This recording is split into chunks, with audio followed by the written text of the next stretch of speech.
June 1812. The greatest army ever assembled crosses into Russia. 600,000 men. The most brilliant military mind in history leads them. Napoleon Bonaparte has conquered Europe, crushed every coalition against him, and never lost a major campaign. Now, he marches toward Moscow with absolute confidence. Victory seems inevitable. But waiting in the vast Russian wilderness is something Napoleon has never faced before. Not an army. Not a fortress. Not a general. Something far more deadly. Something that doesn't fight.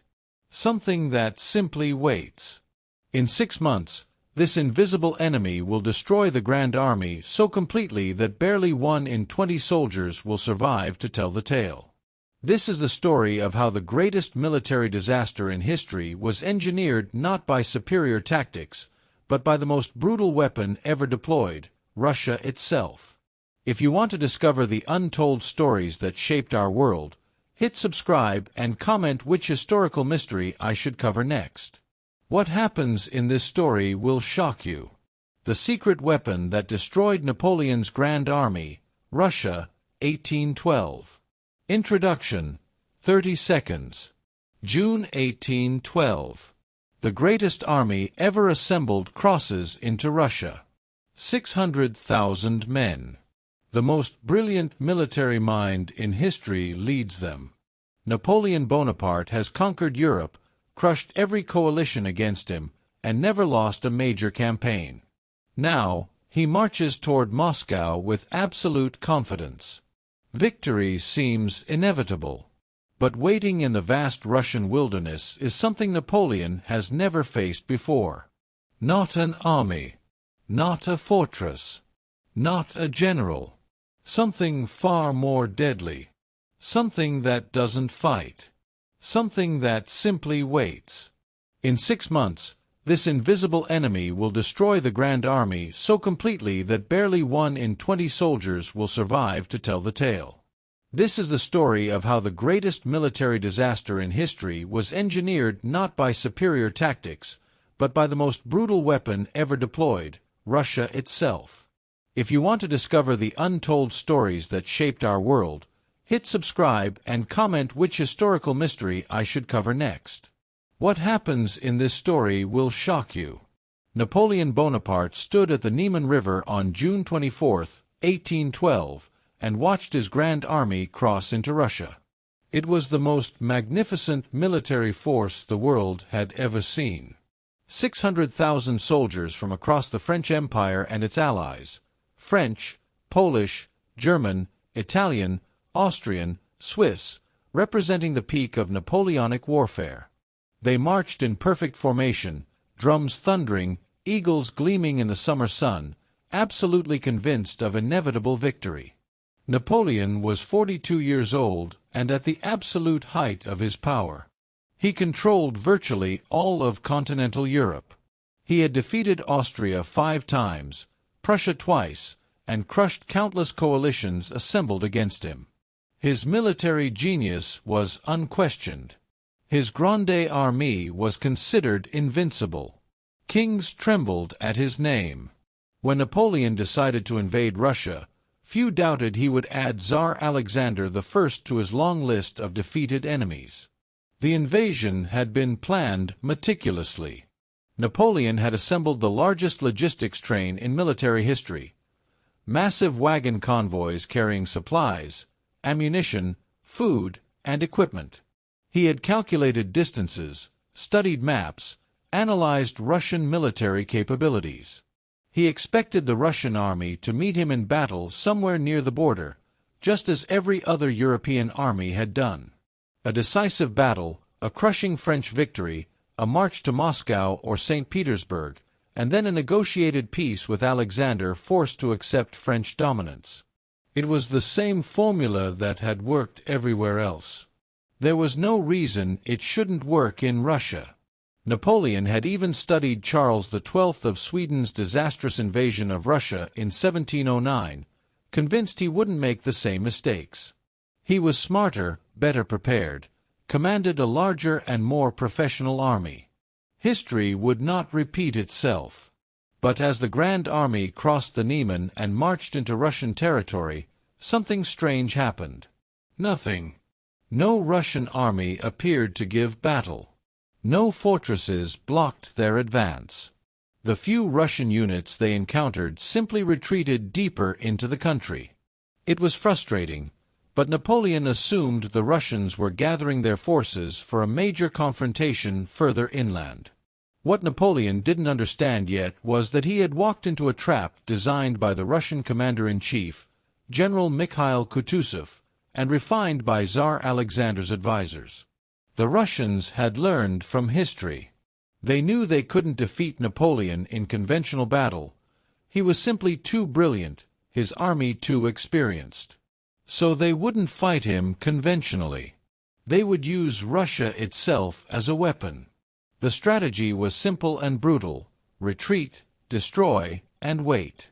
Retreat before the French advance, never allowing Napoleon to force a decisive battle. Destroy everything that could supply the invading army, burn crops, slaughter livestock, poison wells, evacuate populations. And wait for the Russian climate to do what Russian armies could not: destroy the Grand Army through exhaustion, hunger, disease, and eventually winter. It was a strategy that would inflict terrible suffering on Russia's own population. Entire provinces would be devastated.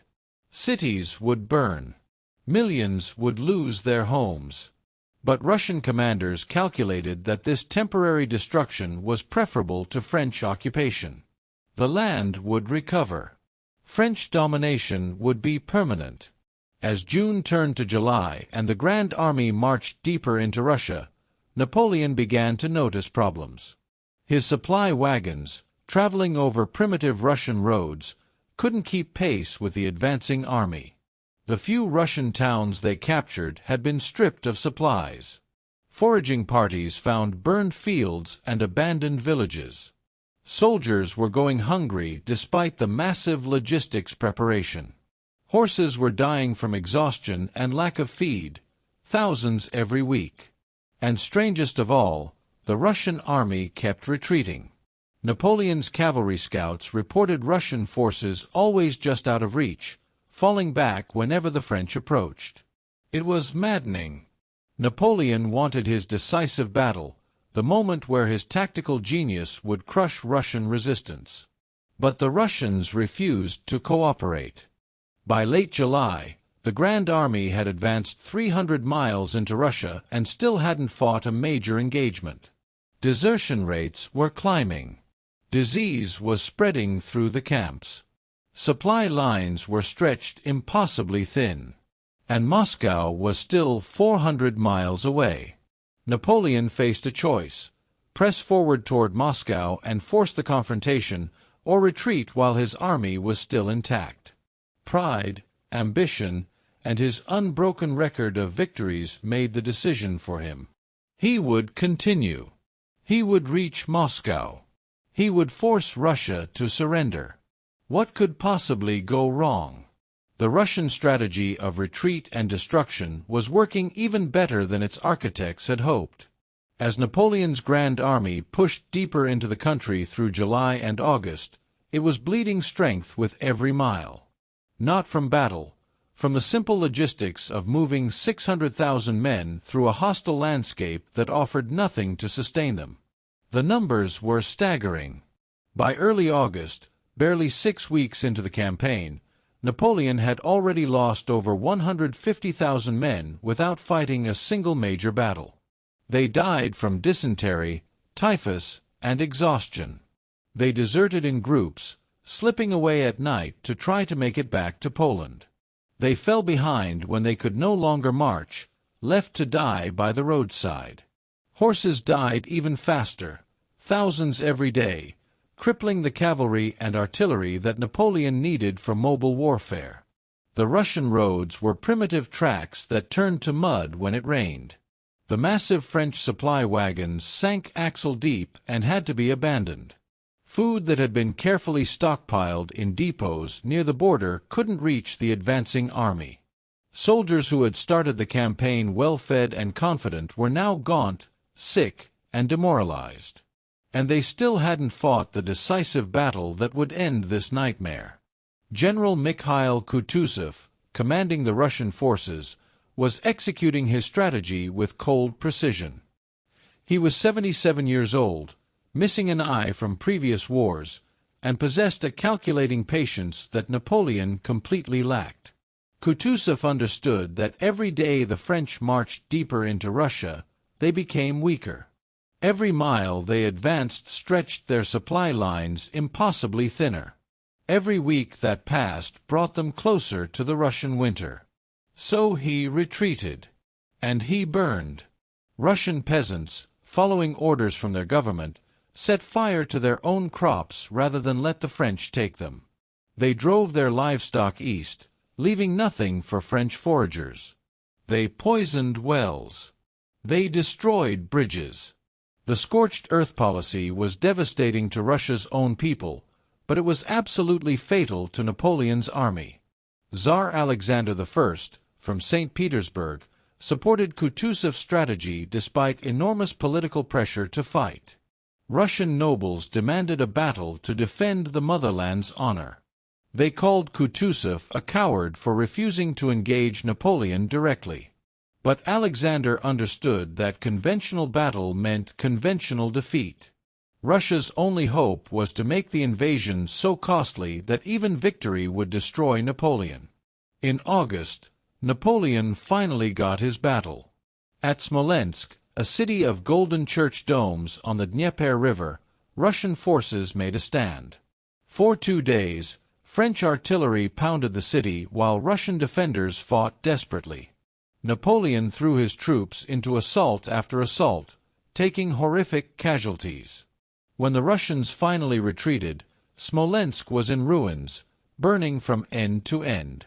Napoleon stood in the smoking ruins and called it a victory. He had taken a major Russian city. Surely this would force Alexander to negotiate. But when he sent peace offers to St. Petersburg, they were ignored. The Russians weren't interested in peace. They were interested in destroying the Grand Army, and Smolensk had shown them how to do it. Make Napoleon fight for every city, burn what couldn't be defended, and bleed his army with every mile. The casualty reports from Smolensk horrified Napoleon's marshals. They had lost 12,000 men taking a city the Russians had already decided to abandon. At this rate, they would have no army left by the time they reached Moscow. Marshal Murat, Napoleon's cavalry commander, pleaded with the emperor to halt the advance and consolidate. The army needed time to rest, to receive supplies, to recover its strength. Napoleon refused. He had come too far to retreat without forcing a decisive confrontation. Moscow was only 250 miles further. Once he took the ancient Russian capital, Alexander would have to surrender. Every previous enemy had collapsed when their capital fell. Russia would be no different. But Napoleon's marshals were noticing something disturbing. The emperor's judgment seemed impaired. He was sleeping poorly, suffering from urinary problems that left him in constant pain, and making decisions with uncharacteristic impatience. The military genius who had once calculated every risk was now gambling on assumptions. He assumed Moscow would provide supplies and shelter. He assumed its capture would force Russian surrender. He assumed winter was still months away. He was wrong on all counts. And as the Grand Army limped east toward Moscow in late August, the trap was closing. The Russians were about to spring the next phase of their plan. And this time, there would be blood. On September 7, 1812, Napoleon finally got the battle he had been seeking for 3 months. At Borodino, 70 miles west of Moscow, General Kutuzov decided to make a stand. Not because he thought he could win, but because Russian political pressure demanded it. The nobility, the church, and even the Tsar needed to see the army fight for Moscow, even if the strategic situation suggested retreat was wiser. Borodino became the bloodiest single day of the Napoleonic Wars. 130,000 French troops faced 120,000 Russians across a landscape of villages, forests, and carefully prepared earthwork fortifications. At dawn, French artillery opened fire with a bombardment so intense the ground shook for miles. Then Napoleon sent his infantry forward in massive columns, attacking Russian positions with the tactical precision that had won him a dozen victories. But this time, something was different. The Russians didn't break. They stood in their fortifications and absorbed punishment that would have shattered any other European army. French columns crashed against Russian redoubts and were torn apart by artillery and musket fire. They reformed and attacked again. And again. And again. The fighting became apocalyptic, hand-to-hand combat in smoke-filled trenches, artillery firing at point-blank range, cavalry charges that left thousands dead in minutes. The village of Borodino changed hands 5 times. The Great Redoubt, the key Russian fortification, was taken only after French infantry literally climbed over piles of their own dead to reach the defenders. Entire regiments ceased to exist in a matter of hours. The smoke from thousands of muskets and hundreds of cannons created a fog so thick that commanders couldn't see their own troops. Napoleon, watching from a hill, had opportunities to commit his elite Imperial Guard and possibly break the Russian army completely. But something held him back. Perhaps it was illness. Perhaps it was the nagging awareness that he was 1,500 miles from France with no reserves. Perhaps it was the first tremor of doubt that this campaign was different from all his others. Whatever the reason, he held back his best troops and settled for a tactical victory rather than the decisive annihilation he needed. By nightfall, Borodino was over. The French held the battlefield. The Russians retreated in good order toward Moscow. Napoleon could claim victory. But the cost was catastrophic. 30,000 French casualties. 44,000 Russian casualties. Among the highest casualty counts in a single day of pre-modern warfare. And critically, the Russian army still existed. Bloodied, yes. Defeated, no. Marshal Ney, one of Napoleon's most experienced commanders, surveyed the carnage and said something that would prove prophetic: "Another victory like this, and we are ruined." He understood what Napoleon refused to accept. The Grand Army couldn't afford victories that cost 30,000 men. They were deep in enemy territory with no reinforcements available. Every casualty was permanent. Meanwhile, the Russians could retreat, regroup, and receive reinforcements from the vast interior of their empire. Kutuzov understood this perfectly. Borodino had been a sacrifice, but a strategic success. He had inflicted massive casualties on the French while preserving his own army's ability to continue fighting. As he retreated toward Moscow, he was already planning the next phase. Moscow itself would be the bait in the trap. And Napoleon was about to walk right into it. On September 14, 1812, Napoleon's cavalry scouts crested a hill and saw Moscow spread before them. The golden domes of hundreds of churches gleaming in the afternoon sun, the ancient Kremlin fortress, the vast city that had stood for centuries as the heart of Russia. The sight brought tears to the eyes of soldiers who had marched 1,000 miles to reach this moment. Napoleon himself arrived hours later and gazed at Moscow with satisfaction. He had done it. He had conquered Russia's ancient capital. Surely now, Tsar Alexander would send negotiators. Surely now, the war would end with a favorable peace. Surely now, the nightmare campaign would be justified. But as French troops marched into Moscow the next morning, they found something wrong. The city was almost completely empty. No delegation came to surrender the keys. No Russian officials appeared to negotiate. The population had evacuated. The streets were silent. And in hidden corners of the city, slow-burning fuses were already lit. The fires began on the night of September 15th, barely 24 hours after Napoleon entered Moscow. Small blazes at first, scattered across different quarters of the city. French soldiers rushed to extinguish them, but the fires kept spreading, kept multiplying, kept appearing in new locations. By the morning of September 16th, Napoleon realized the horrifying truth. Moscow was being deliberately burned by its own people.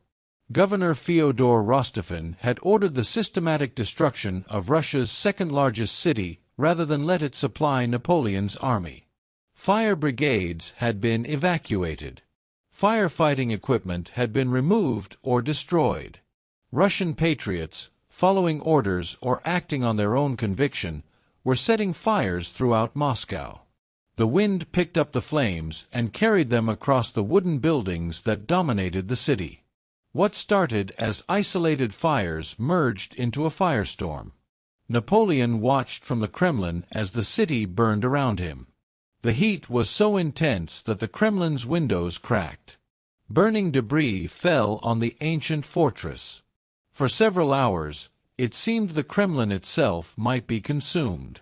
French troops frantically fought the flames, creating firebreaks, demolishing buildings to stop the spread. But Moscow was largely constructed of wood, and the September wind fed the inferno. The fire burned for 5 days. By the time it exhausted itself, 3/4 of Moscow had been destroyed. The golden-domed churches Napoleon's soldiers had admired were blackened ruins. The merchant quarters where he expected to find supplies were ash. The homes that should have sheltered his army through the approaching winter were gone. Of Moscow's 270,000 residents, barely 10,000 remained. And the supplies Napoleon desperately needed, food, winter clothing, fodder for horses, had gone up in smoke. Napoleon stood in the ruined city and faced the collapse of his entire strategic plan. He had marched 1,000 miles to capture Moscow, believing its fall would force Russian surrender. Instead, the Russians had burned their own capital and continued fighting. His army was deep in enemy territory, exhausted, undersupplied, and the Russian forces under Kutuzov were still intact and growing stronger with reinforcements from Siberia. For the first time in his military career, Napoleon had no good options. Advancing further into Russia was impossible. Winter was approaching and his army was in no condition to campaign. Staying in Moscow's ruins meant watching his troops starve and freeze. Retreating meant admitting defeat and facing the same devastated landscape they had crossed during the advance. Every choice led to disaster. But pride and political necessity made the decision for him. He couldn't simply retreat after losing so many men. He had to make this catastrophic campaign appear justified. So Napoleon convinced himself that Tsar Alexander would negotiate. He sent peace offers to St. Petersburg, proposing various terms for ending the war. And he waited in the ruins of Moscow for a response that would never come. Alexander, from the safety of St. Petersburg, was following Kutuzov's advice. Ignore every French peace offer, let winter approach, let the Grand Army weaken further. Time was Russia's ally. Every day Napoleon remained in Moscow was a day closer to winter. Every day made retreat more difficult. The Tsar didn't need to negotiate. He simply needed to wait. Napoleon's marshals grew increasingly desperate. September turned to October. The first frost appeared. They pleaded with the emperor to order retreat while the army could still march in organized fashion. Every day of delay meant more horses dying, more supplies consumed, more men weakened by disease and malnutrition. The army that had conquered Moscow numbered barely 100,000 effective soldiers, 1/6 of the force that had crossed into Russia 4 months earlier.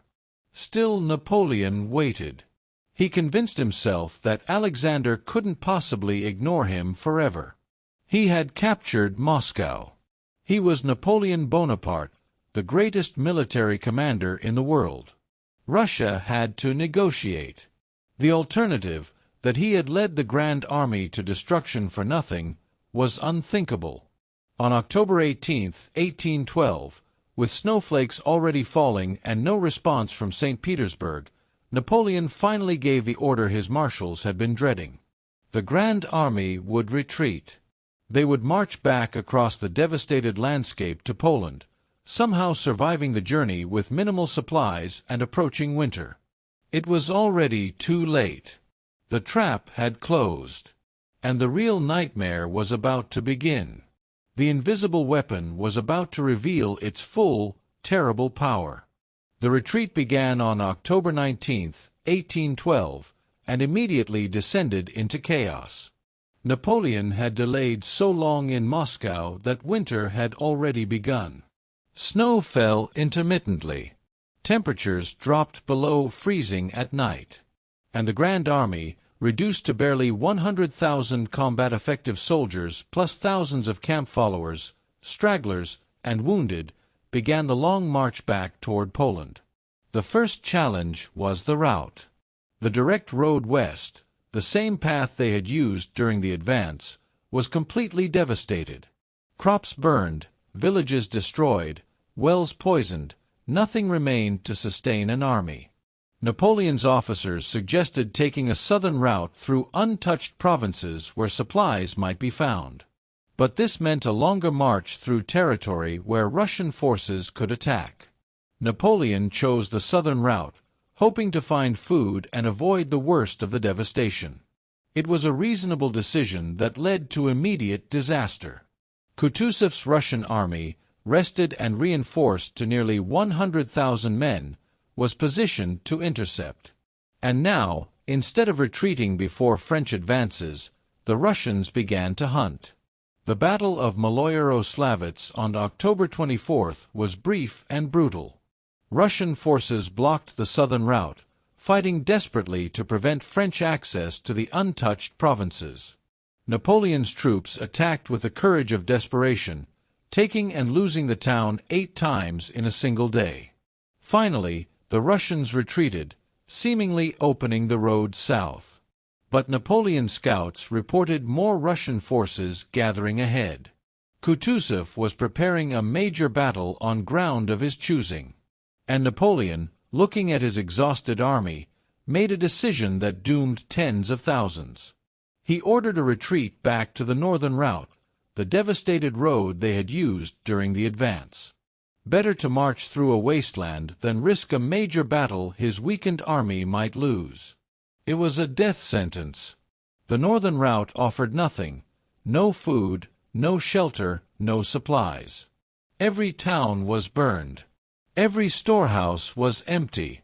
And now, in late October, winter was arriving in earnest. Temperatures plunged. Snow fell more frequently. The primitive Russian roads became ice-covered tracks where horses slipped and wagons broke down. The Grand Army began to disintegrate. Discipline collapsed as soldiers abandoned their units to forage independently. Officers could no longer control their men. The neat military formations that had crossed into Russia dissolved into a desperate mob of individuals trying to survive. Soldiers threw away their muskets to carry food. They abandoned wounded comrades. They fought each other over scraps of bread. The horses died first, thousands every day, collapsing from exhaustion and starvation. This created a cascading disaster. Without horses, the artillery had to be abandoned. Napoleon lost hundreds of cannons because there were no horses to pull them. Without horses, the cavalry ceased to exist as an effective force. Without horses, the supply wagons couldn't move, forcing soldiers to carry everything themselves or leave it behind. And then the Russian attacks began.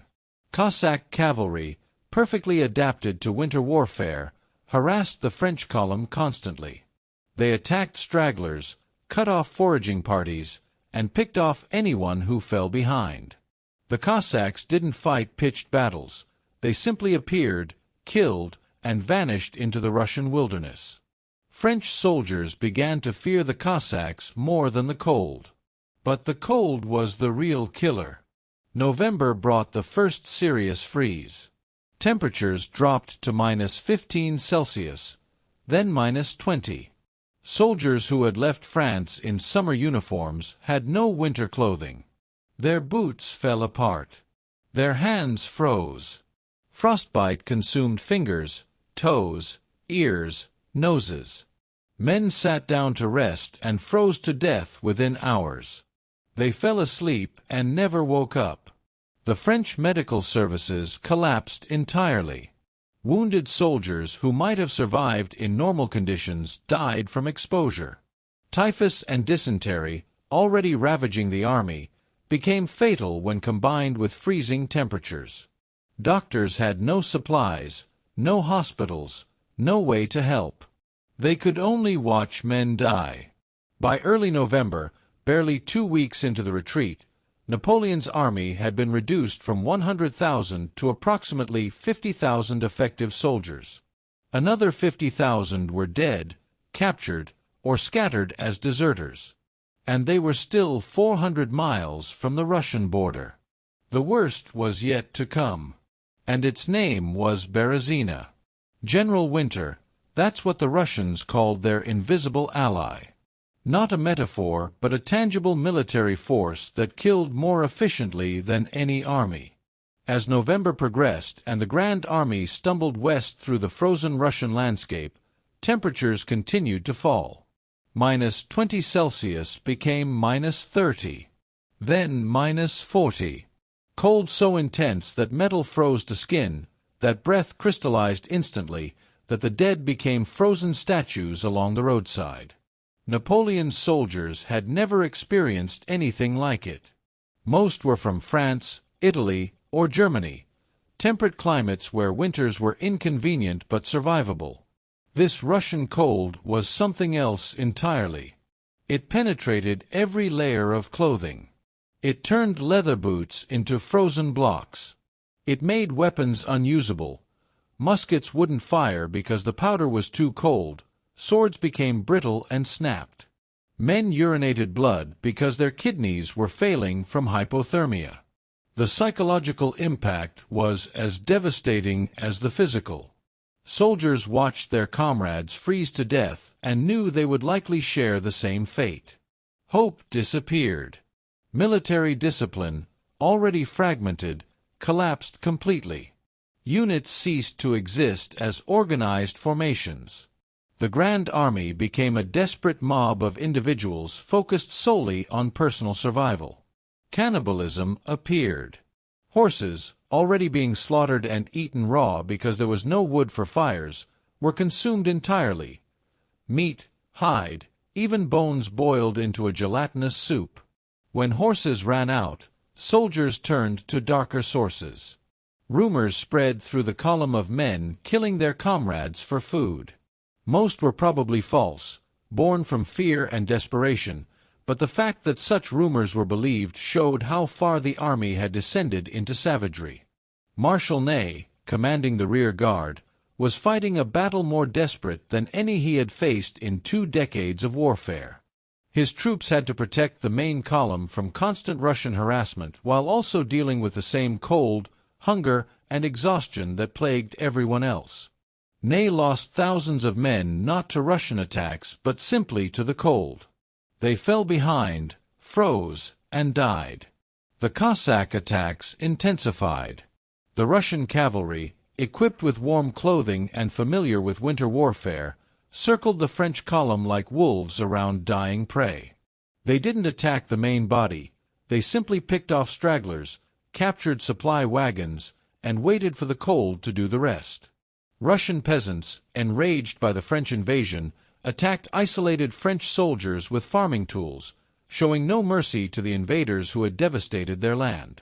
Napoleon himself was nearly captured on November 6 when Cossacks attacked his escort. Only quick thinking by his imperial guard saved him from being taken prisoner. The incident shocked the emperor into reality. He was no longer the invincible commander leading a victorious army. He was a defeated general fleeing through a hostile country, one Cossack raid away from capture and execution. The ammunition ran out. Then the medical supplies. Then the food. Soldiers were reduced to eating anything organic: tree bark, leather belts, candles, even paper. They boiled snow for water but had no fuel to heat it properly, leading to dysentery that further weakened them. The combination of starvation, disease, cold, and exhaustion created a death spiral. Weakness led to slower marching, which meant more time in the cold, which caused more weakness. By mid-November, the Grand Army was covering barely 10 miles per day. Men fell by the hundreds every hour. The road behind the retreating column was lined with frozen corpses, abandoned equipment, and dying horses. Russian peasants following the French retreat were horrified by the carnage. Even hardened Cossack warriors expressed shock at the scale of death. Napoleon's marshals reported that effective combat strength had fallen to approximately 25,000 men, from 600,000 who crossed into Russia. And they were still 250 miles from the Russian border. Ahead lay the Berezina River, where Russian forces under Admiral Pavel Shishagov were waiting with 35,000 fresh troops. Behind them, Kutuzov's main army was slowly pursuing, content to let winter do most of the killing. The French were trapped between two Russian armies with a frozen river ahead and winter at their backs. Escape seemed impossible. Annihilation seemed certain. And yet, somehow, Napoleon would have to find a way to save what remained of his Grande Armée. The Berezina would be his final test. And it would become legendary. The Berezina River in late November 1812 should have been frozen solid, allowing Napoleon's army to simply walk across. Instead, a brief warming spell had turned it into a nightmarish obstacle, partially frozen, filled with ice floes, and completely impassable for an army without bridges. This was where the Russians planned to complete the destruction of the Grand Army. Admiral Pavel Shishagov commanded 35,000 troops on the western bank, blocking the French escape route. General Peter Wittgenstein led another 30,000 approaching from the north. Kutuzov's main army of 80,000 was pursuing from the east. Over 140,000 Russian soldiers were converging on the Berezina to trap barely 40,000 exhausted, starving French survivors. It should have been the end. Napoleon reached the river at Borisov on November 21st and found the town's bridge destroyed by Russian forces.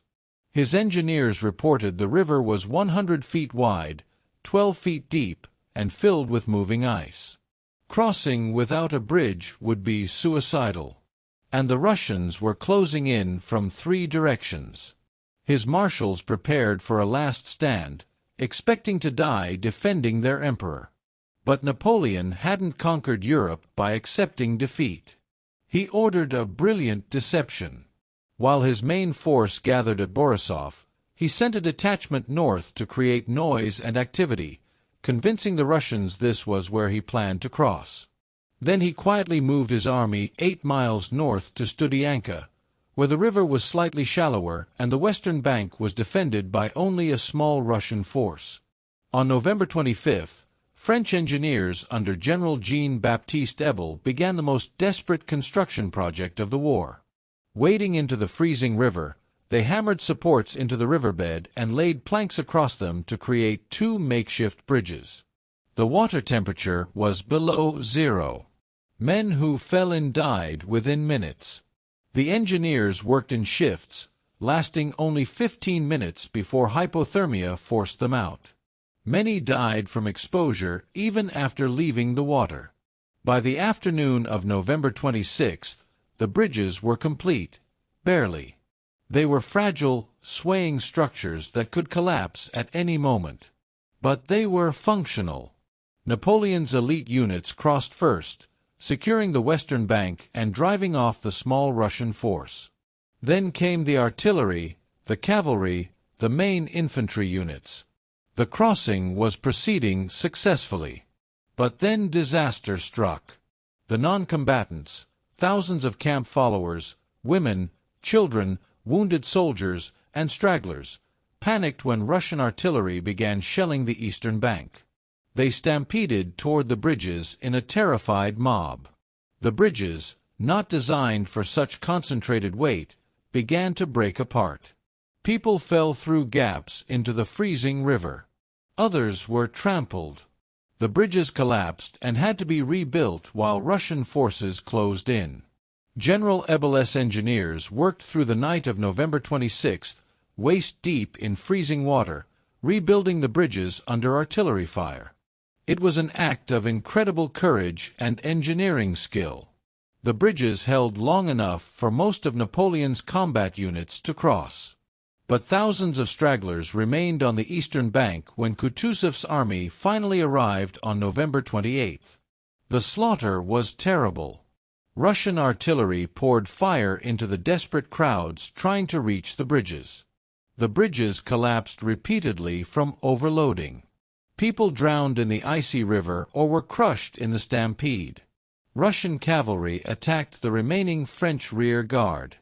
By the time Marshal Ney fought his way across as the last French soldier to leave the eastern bank, between 20,000 and 30,000 people had been killed or captured at the Berezina. And yet, strategically, Napoleon had achieved a miracle. He had escaped a trap that should have destroyed his entire force. The combat-effective core of his army, about 20,000 soldiers, had successfully crossed the Berezina and could continue retreating toward Poland. He had outmaneuvered 3 Russian armies through deception and desperate engineering. It was a tactical masterpiece executed under the worst possible conditions. But the cost was catastrophic. The Berezina became synonymous with military disaster. Tens of thousands dead in 3 days of horror. And the retreat was still not over. The survivors still had 200 miles of frozen Russian territory to cross. Winter was intensifying. And the Russian armies, though they had failed to trap Napoleon at the Berezina, were still pursuing. The nightmare continued, and the death toll kept rising. After the Berezina, what remained of the Grand Army was barely recognizable as a military force.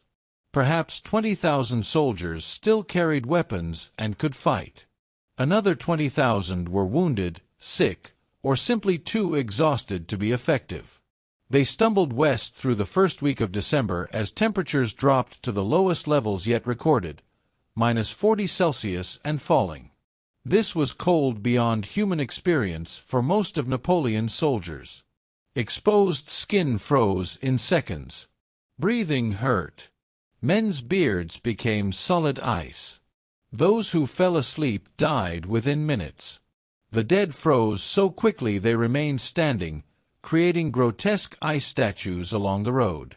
Horses froze mid-stride and had to be cut out of their harnesses. This was nature as a weapon of mass destruction. Napoleon himself was suffering. He had contracted a severe cold during the Berezina crossing. His normally sharp mind was dulled by illness, cold, and the crushing weight of failure.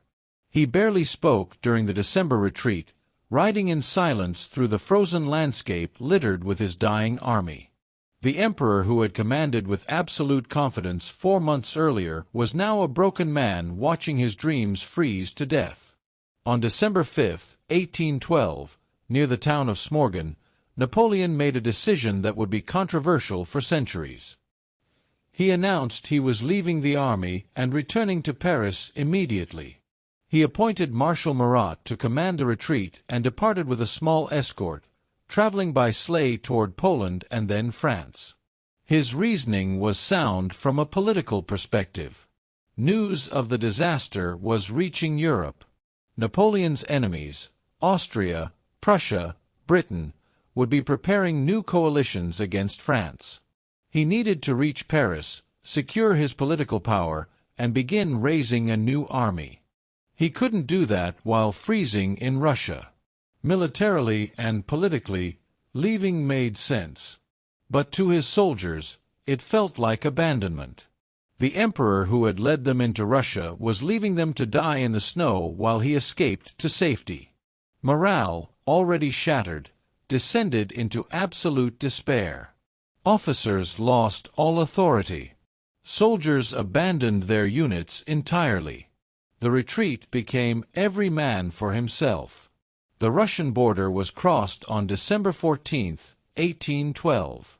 Of the 600,000 men who had entered Russia 6 months earlier, fewer than 10,000 crossed back out as organized military units. Another 20,000 or so would eventually straggle back in small groups over the following weeks. The rest, 570,000 men, were dead, captured, or missing. It was the single greatest military disaster in history up to that point. The numbers are almost incomprehensible. Napoleon had lost an army larger than the entire population of many European nations. He had lost virtually all his cavalry, 50,000 horses dead. He had lost over 1,000 artillery pieces abandoned in the snow. He had lost his aura of invincibility. The military genius who had never been defeated in a major campaign had just presided over the destruction of the finest army Europe had ever assembled. Russia's losses were also catastrophic. Approximately 200,000 Russian soldiers died defending their country. Entire provinces were devastated by the scorched earth policy. Moscow, Russia's ancient capital, was in ruins. The economic cost was immeasurable. But Russia had survived. The French Empire had not conquered them. And now, with Napoleon's Grande Armée destroyed, the balance of power in Europe was about to shift dramatically. General Kutuzov, the patient old general who had refused to fight Napoleon conventionally, was celebrated as the savior of Russia. Tsar Alexander I, who had endured enormous pressure to negotiate but had trusted Kutuzov's strategy, emerged as a major European leader. Russia, previously seen as a backward nation on Europe's periphery, had demonstrated that it was a great power capable of destroying the most formidable military machine in the world. The weapon that defeated Napoleon wasn't a technological marvel like Greek fire. It was simpler and more brutal, Russia itself. The vast distances that exhausted supply lines. The scorched earth policy that denied the invaders sustenance. The harsh climate that killed more efficiently than any army. And most importantly, the Russian willingness to sacrifice everything, cities, crops, lives, rather than submit to foreign domination.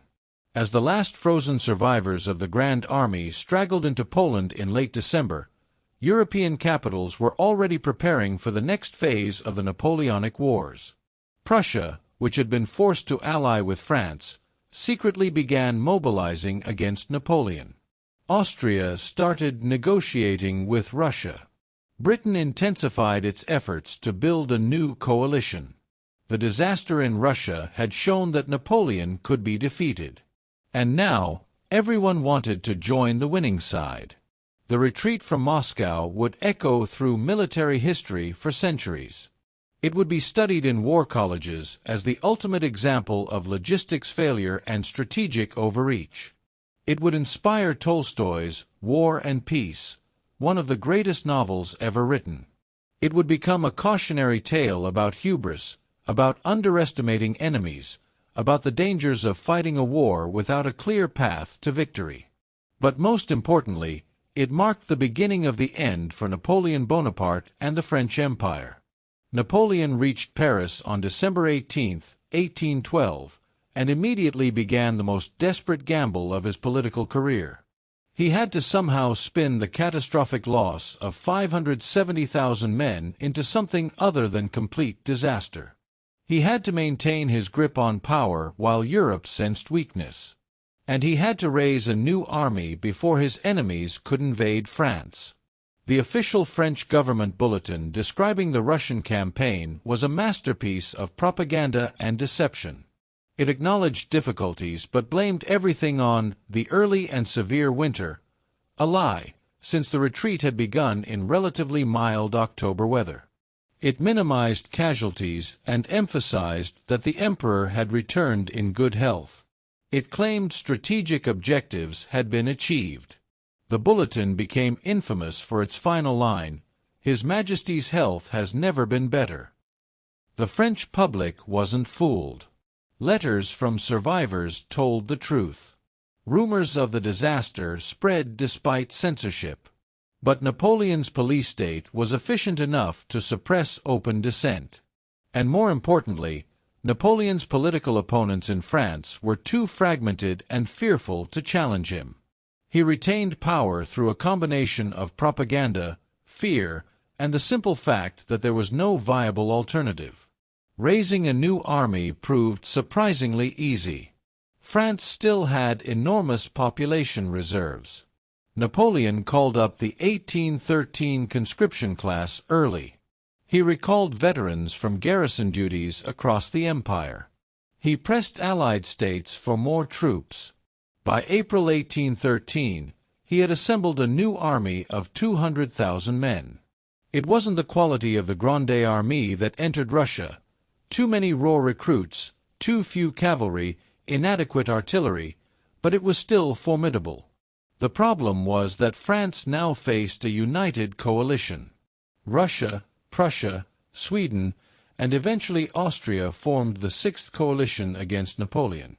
For the first time, they coordinated their strategies instead of fighting separate campaigns. They had learned from studying Napoleon's previous victories. Don't fight him in decisive battles where his tactical genius dominates.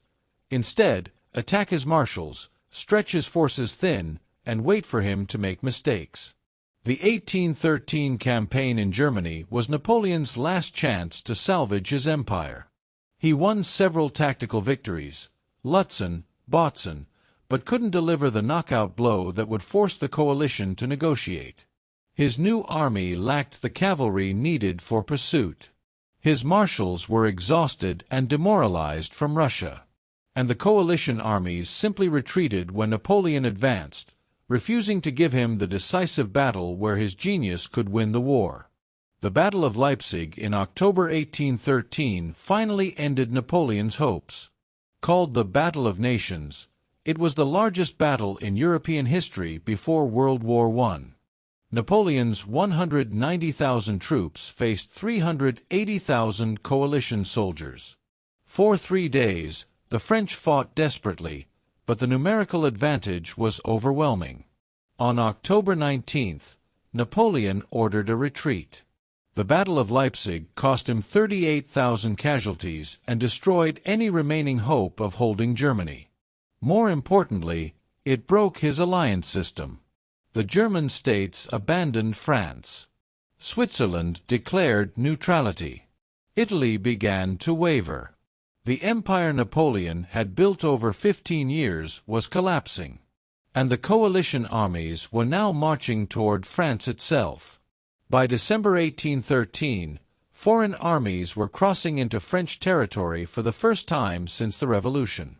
Russian, Prussian, and Austrian forces invaded from the east. British and Spanish forces crossed the Pyrenees from the south. France faced invasion on multiple fronts with an exhausted army and a population tired of 20 years of war. Napoleon fought brilliantly in the 1814 campaign in France. With inferior forces, he used interior lines of communication to defeat coalition detachments in a series of victories that reminded observers of his younger genius. But it wasn't enough. He couldn't be everywhere at once. He couldn't stop the steady advance of vastly superior enemy numbers.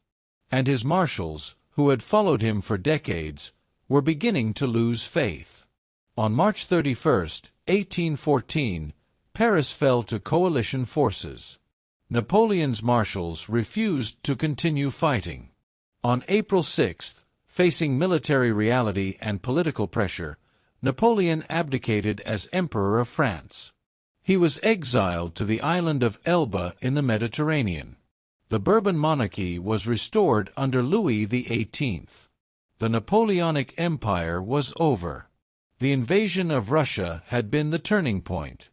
Everything that followed, the German campaign, the invasion of France, the abdication, flowed directly from the disaster of 1812.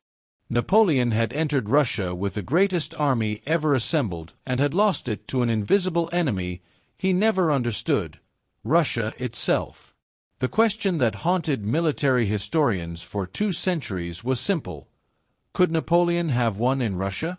Or was the invasion doomed from the start? Analysis reveals that Napoleon made several critical errors, any one of which might have been correctable, but combined they created an unstoppable cascade toward disaster. First, the logistics failure. Napoleon's army was simply too large for the primitive infrastructure of Russia in 1812. The roads couldn't support the massive wagon trains. The distances were too vast for supplies to reach the front lines. Napoleon knew this. He had studied previous invasions of Russia, but he gambled that the Russians would fight a decisive battle near the border, just as every other European army had done. When they didn't, his entire logistical plan collapsed. Second, the strategic misunderstanding. Napoleon expected conventional European warfare where capturing the enemy capital forced surrender. Moscow's fall should have ended the war. But Russia wasn't a conventional European state. It was a vast empire where the government could relocate and continue fighting. Tsar Alexander could afford to lose Moscow because he had St. Petersburg. He could afford to lose both because Russia's real power came from its size and population, not its cities. Third, the timing disaster. Napoleon delayed in Moscow for 5 crucial weeks, waiting for a Russian surrender that was never coming. If he had begun retreating in mid-September instead of mid-October, his army would have escaped before the worst winter weather hit. Tens of thousands of lives would have been saved. The campaign would still have been a strategic failure, but not a catastrophic annihilation. Fourth, the failure to understand the Russian mentality. Napoleon thought the Russians would surrender when the costs became too high. But Russian commanders and the Tsar were willing to accept almost unlimited costs rather than submit to foreign domination. They burned their own capital. They devastated their own provinces. They sacrificed hundreds of thousands of their own people. This total commitment to resistance was something Napoleon had never encountered before. The Russian strategy succeeded because it exploited Napoleon's fundamental weakness: impatience. Napoleon's entire career had been built on quick, decisive victories. He needed rapid campaigns because France's economy couldn't sustain long wars. He needed knockout blows because extended conflicts allowed coalitions to form against him. The Russian strategy of retreat and delay was perfectly designed to frustrate Napoleon's strengths and expose his weaknesses. General Winter gets credit as the weapon that destroyed the Grand Army, but this oversimplifies what actually happened. Winter killed most of the soldiers who died during the retreat, yes. But by the time Winter arrived in force, Napoleon's army was already doomed. The logistical failures of summer, the scorched earth policy of autumn, the strategic miscalculations throughout, these had already made survival impossible. Winter just accelerated the inevitable. The broader lesson transcends the specific campaign. Superior tactics cannot overcome impossible logistics. Military genius cannot compensate for strategic impossibility. Technology and training cannot defeat geography and climate when those factors are weaponized effectively. Napoleon was the greatest tactical commander of his era, but in Russia he faced operational and strategic challenges that tactical brilliance couldn't solve. Modern military strategists study the 1812 campaign as the ultimate cautionary tale about overreach. Hitler's invasion of the Soviet Union in 1941 followed eerily similar patterns. Initial success, overstretched supply lines, underestimating enemy resolve, getting trapped by winter. The Germans even called it the Russian problem, and studied Napoleon's mistakes obsessively. They made many of the same errors anyway. The Russian victory in 1812 established patterns that would influence Russian strategic thinking for 2 centuries. The willingness to trade space for time. the use of geography and climate as weapons, the strategy of deep retreat followed by counteroffensive, the acceptance of massive casualties in defense of the motherland. These became core elements of Russian military doctrine, used successfully against Hitler and studied during the Cold War. For Napoleon personally, the invasion of Russia marked the beginning of his transformation from invincible genius to fallible human. He had always believed he was destiny's chosen instrument. Russia showed him he wasn't. He would fight brilliantly for 2 more years, but the aura of inevitability was gone. His enemies had learned he could be beaten. And once that lesson was learned, his empire's days were numbered. The invisible weapon had destroyed more than an army. It had destroyed a legend. Napoleon's exile to Elba lasted only 10 months. In March 1815, he escaped and returned to France, beginning the period known as the 100 Days. The French army, still loyal to Napoleon rather than the restored Bourbon monarchy, flocked to his banner. Within 3 weeks, he had regained control of France without firing a shot. It was an astonishing comeback that terrified the coalition powers. But Napoleon's situation was fundamentally different from his earlier reign. Europe was united against him. Britain, Russia, Prussia, and Austria immediately declared him an outlaw and began assembling armies to invade France. Napoleon had perhaps 3 months before overwhelming force would crush him. He needed a miracle, a rapid, decisive victory that would shatter the coalition and force them to negotiate. The Waterloo Campaign was Napoleon's attempt at that miracle. In June 1815, he marched into Belgium with 128,000 troops, hoping to defeat the British and Prussian armies separately before they could unite. It was classic Napoleonic strategy: divide and conquer. For a few days, it seemed to be working. He defeated the Prussians at Ligny on June 16th. But on June 18th, at Waterloo, everything went wrong. The British under Wellington held their ground despite ferocious French attacks. The Prussians, who Napoleon thought he had defeated permanently at Ligny, arrived to reinforce Wellington. By evening, Napoleon's last army was routed. The 100 Days ended in comprehensive defeat. This time, the coalition powers took no chances. Napoleon was exiled to St. Helena, a remote island in the South Atlantic, thousands of miles from Europe. There would be no escape from St. Helena. Napoleon would spend his final 6 years there, dying in 1821 at age 51, possibly from stomach cancer, possibly from arsenic poisoning, possibly from the simple despair of a man who once commanded Europe reduced to ruling an island garrison. During those final years, Napoleon dictated his memoirs and reflected on his career. Regarding the Russian campaign, he never accepted full responsibility for the disaster. He blamed the early winter, which was false.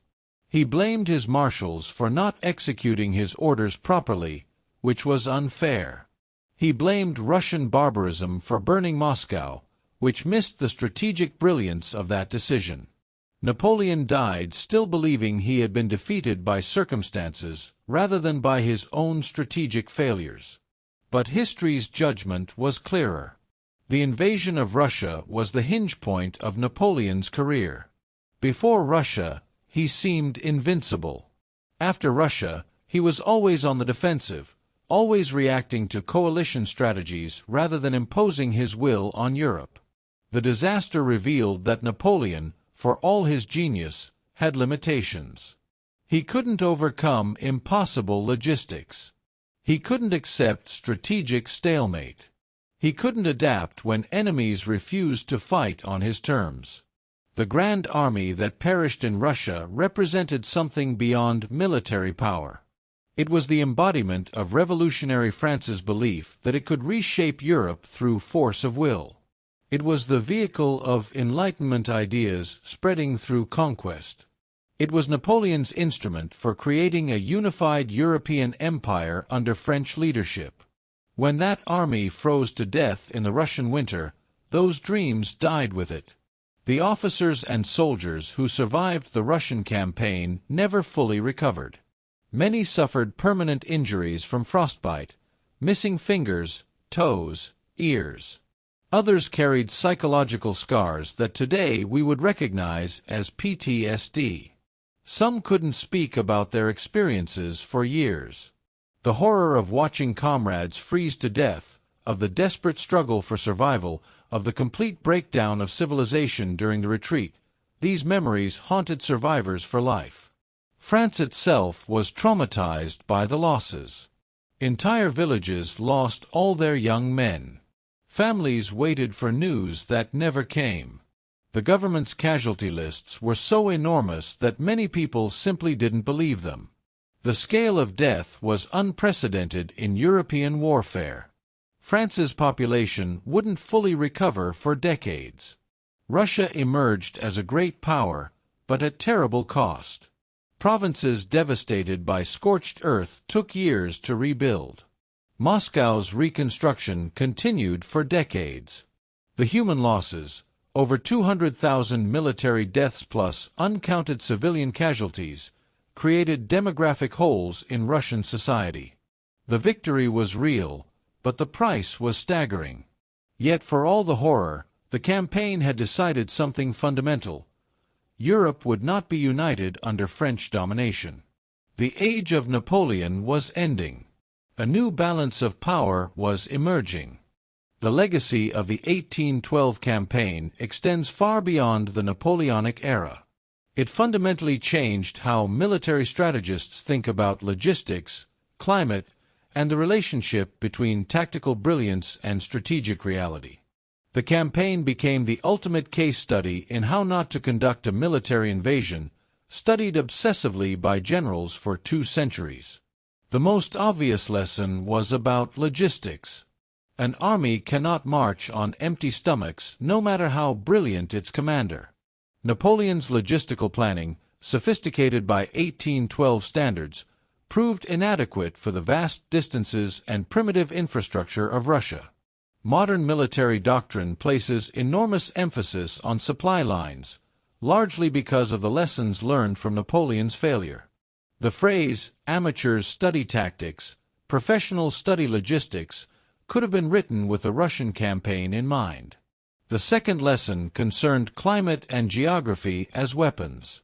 The Russians demonstrated that a defending force can weaponize its own territory by denying resources to invaders and using environmental conditions as allies. This strategy would be attempted repeatedly in later conflicts. The Soviets used similar tactics against Hitler in 1941 to 1945. The Vietnamese used jungle and monsoon against American forces. The Afghans used mountains and winter against Soviet and later NATO troops. Russia's 1812 victory pioneered the concept of weaponized geography. The third lesson was psychological. Never underestimate an enemy's willingness to sacrifice. Napoleon assumed the Russians would surrender when costs became unbearable. He was wrong. They were willing to burn Moscow, devastate their own provinces, and accept catastrophic casualties rather than submit.